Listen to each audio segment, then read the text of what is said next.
सिंधु दर्शन गाने बजायूं ॿोली बचाई। ओम शांति। अॼु दादी ऐं अमेरा विच में हिकु सादी पर गहरी ॻाल्हि थींदी। दादी, मुंहिंजो दिमाग़ त सॼो ॾींहुं सोचींदो रहे थो, कॾहिं स्कूल, कॾहिं दोस्त, कॾहिं का ॻाल्हि, पर आख़िर में मां थकिजी वञां थी। छा कजे? दादी मुरकंदे, अमेरा, इहो ई त सिखणो आहे, सोचनि खे ज़ाइ न करियूं। सोच बि ज़ाइ थींदी आहे छा? हा, बिल्कुलु थींदी आहे। सोच ॿिज वांगुरु आहे, जेको पोखींदासीं इहो ई उबड़ंदो। जेकॾहिं असां बेकार सोचींदासीं त नतीजो बि बेकार थी वेंदो। अमेरा, तूं ॿुधाए, जेको पाणी असीं रस्ते ते वाहे छॾियूं, इहो कंहिं कम जो थींदो? न दादी, ज़ाइ थी वेंदो।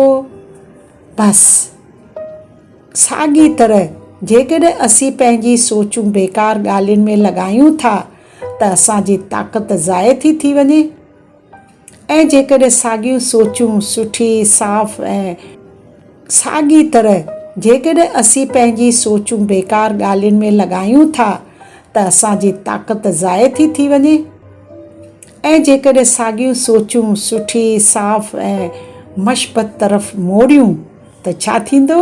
त पोइ मां बि ख़ुशि रहंदसि ऐं सुठो महसूसु कंदसि। बिल्कुलु सही। सुठी सोच शांती आणे थी, बेकार सोच थकावट ऐं परेशान आणे थी। अमेरा, असांखे हर सोच खां अॻु हिकु सुवालु पुछणो आहे, छा ही सोच मुंहिंजे लाइ फ़ाइदे वारी आहे? जेकॾहिं न त फ़ौरन उनखे रोके छॾियूं।